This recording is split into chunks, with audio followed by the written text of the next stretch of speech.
मासूम बहू घमंडी सास। घमंडी और सख्त हृदय वाली पुष्पा 92 वर्षीय अपनी सास विमला पर बहुत जुल्म करती थी।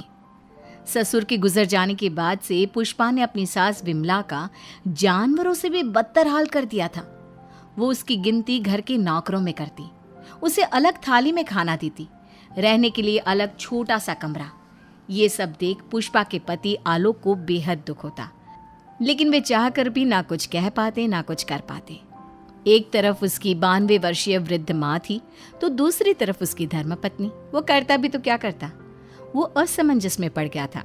तभी एक दिन पुष्पा अपने पति आलोक से कहती है, सुनो जी, मैं सोच रही थी क्यों ना अपने बेटे राहुल की भी शादी करा दे। देखो ना, घर का सारा काम मुझे अकेले करना पड़ता है और वो बुढ़िया की देख रेख भी मुझे ही करनी पड़ती है। मुझसे नहीं होता ये सब। ठीक है, हम राहुल के लिए लड़की देखना शुरू करते हैं। वैसे भी अब उसकी उम्र हो चुकी है। पुष्पा राहुल की शादी के बारे में सोचकर मन ही मन खुश होने लगती है। दरअसल पुष्पा अपने लिए एक ऐसी बहू की तलाश में है जो गाय से भी ज्यादा सीधी और कोयल से भी ज्यादा मीठी हो। बहुत ढूंढने और जांच परखने के बाद देविका के साथ आखिरकार उसकी तलाश पूरी होती है। वो देविका को राहुल के लिए पसंद कर लेती है और एक अच्छा सा मुहूर्त देखकर उनकी शादी करा देती है। ऊंचे संस्कार और सरल स्वभाव वाली देविका ने ससुराल में पहले दिन से ही सबका दिल जीत लिया। वो रोजाना अपने ससुराल में दिन की शुरुआत पूजा पाठ से करती और सबका अच्छे से ख्याल रखती। एक दिन देविका सबके लिए डाइनिंग टेबल पर प्लेट लगाती है। सभी लोग टेबल के पास आकर बैठ जाते हैं। देविका अपनी दादी सास का भी हाथ पकड़कर उन्हें डाइनिंग टेबल पर बिठाती है और उन्हें खाना परोस ही रही होती है कि पुष्पा उसे रोक लेती है। ठहरो देविका। क्या हुआ मम्मी जी? देविका, तुम इस घर में नई हो इसलिए शायद तुम्हें पता नहीं। तुम्हारी दादी सास के लिए अलग थाली है, वो इस थाली में नहीं खाती। देविका मुड़कर विमला की तरफ देखती है और फिर अपनी सास पुष्पा से प्रश्न करती है, लेकिन मम्मी जी, रसोई में तो यही प्लेट थी। तुम यहीं ठहरो, मैं इनके लिए प्लेट लेकर आती हूँ। पुष्पा रसोई में किसी कूड़ेदान की तरह पड़ी प्लास्टिक की प्लेट लेकर आती है और उसी में विमला के लिए खाना लगाती है। जब ये सब देविका देखती है तो वो आश्चर्य में पड़ जाती है और फौरन उठकर रसोई घर से दूसरी प्लास्टिक की प्लेट भी ले आती है। अरे बेटा, ये दूसरी थाली तू किसके लिए लाई है?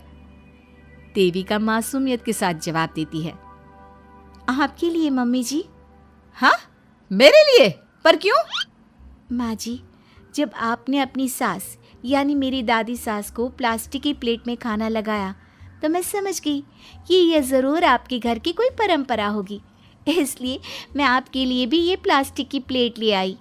अब आप अपनी सास के लिए इस प्लेट में खाना लगा दीजिए और मैं अपनी सास के लिए इसमें खाना लगा देती हूँ।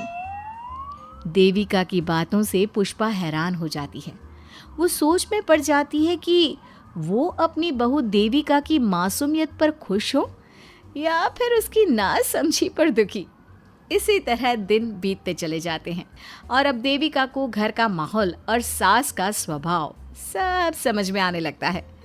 एक दिन सुबह पुष्पा अपनी सास यानी विमला को उसके कपड़े धोने के लिए कहती है और ये सब दूर से देविका देख लेती है।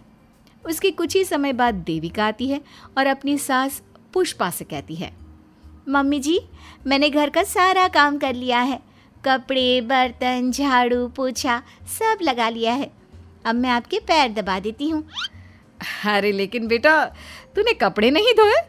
मेरे कपड़े तो अंदर कमरे में ज्यों के त्यों पड़े हैं। मैंने आपके कपड़े नहीं धोए मम्मी जी।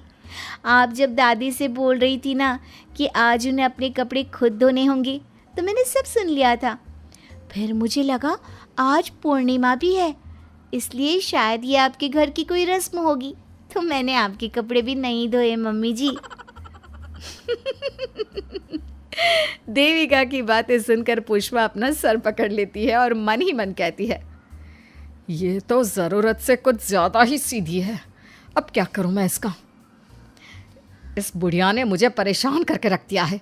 एक तरफ वो ज़रूरत से ज़्यादा सीधी मेरी बहू जो मेरी हर हरकत को इस घर का रिवाज समझ लेती है, और दूसरी तरफ ये बुढ़िया जो रोज अपना बिस्तर गंदा कर देती है।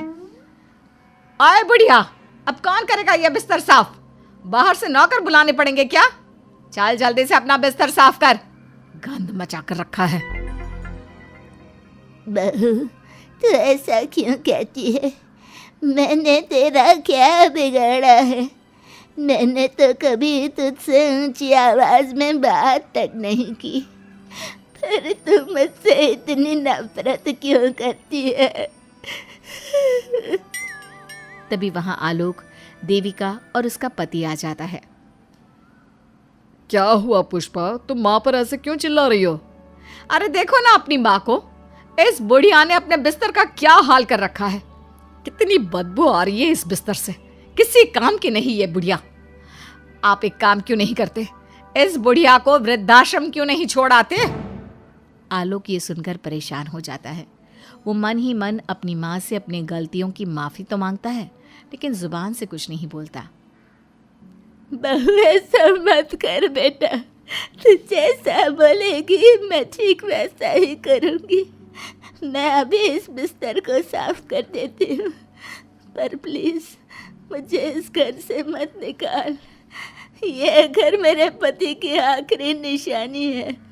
मैं अपनी अंतिम सांस तक इसी घर में रहना चाहती हूँ। माँ जी, दादी सास का बिस्तर मैं साफ कर दूंगी और अब से आपको कोई शिकायत का मौका भी नहीं दूंगी। आप प्लीज़ दादी को वृद्धाश्रम मत भेजिए। हाँ माँ, दादी को रहने दीजिए ना यहीं पर, उनके बिना ये घर बिल्कुल अच्छा नहीं लगेगा। देखो बेटा, इनका जाना ज़रूरी है। अब इनकी उम्र हो चुकी है, इसलिए अब इन्हें अपनी बाकी की ज़िंदगी वहीं बितानी पड़ेगी। इतने में देविका वहाँ से चली जाती है और कुछ ही मिनट बाद एक बड़ा सा बैग लेकर वहाँ पहुँच जाती है। देविका के हाथ में बैग देखकर सब अचंभे में पड़ जाते हैं। अरे देविका, तुम ये बैग कहाँ से लाई? तुम कहीं जा रही हो क्या? माँ जी ने अभी तो बोला थोड़ी देर पहले कि अब उनकी सास बूढ़ी हो चुकी हैं और उनकी असली जगह वृद्धाश्रम में ही है, तो मैं ये दूसरा बैग उनके लिए भी ले आई। वो क्या है ना, उम्र तो अब मम्मी जी की भी हो चुकी है, कल तो जाना ही है। इससे अच्छा अभी चली जाएंगी तो दादी सास को भी एक सहारा मिल जाएगा। क्या? क्यों बहू, तू मुझे वृद्धाश्रम भेजेगी हैं, अपनी सास को? मम्मी जी, अगर आप इस परंपरा का पालन करेंगी तो मुझे भी तो इस परंपरा का पालन करना पड़ेगा ना। मैं बिल्कुल आपकी तरह बनना चाहती हूँ। मेरी माँ कहा करती थी, ससुराल में बिल्कुल अपनी सास के नक्शे कदम पर ही चलना। जैसा वो करें और जैसा वो रहे, ठीक वैसा ही रहना। तभी मैं एक अच्छी बहू बनने में कामयाब हो पाऊंगी ना सासू माँ। देविका की ये बातें सुनकर पुष्पा की आंखों में आंसू आ जाते हैं। देविका की बातों में उसे मासूमियत के साथ साथ आज बहुत सी चीजें सुनाई देती हैं, जो चीख चीख कर बताती है कि वो आज तक कितना गलत करते आई है। बेटा, तूने तो मेरी आंखें खोल दी। अपने ससुर के देहांत के बाद मैंने न जाने अपनी सास पर कितने अत्याचार किए, उन्हें कितना जलील किया, खरी खोटी सुनाई। आज अगर तू नहीं होती तो मुझे कभी अपनी गलतियों का एहसास तक नहीं होता। देर से ही सही, आपको अच्छे बुरे का एहसास हुआ, यही बहुत बड़ी बात है।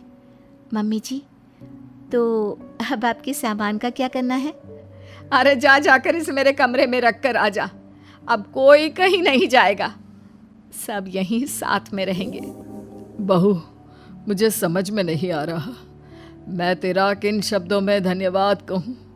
जो चीज़ तूने 2 दिन में पुष्पा को समझा दी, वो मैं बरसों से कहने की हिम्मत तक ना कर सका। पापा जी, ज़रूरी नहीं कि हर बात कहकर भी बताई जाए।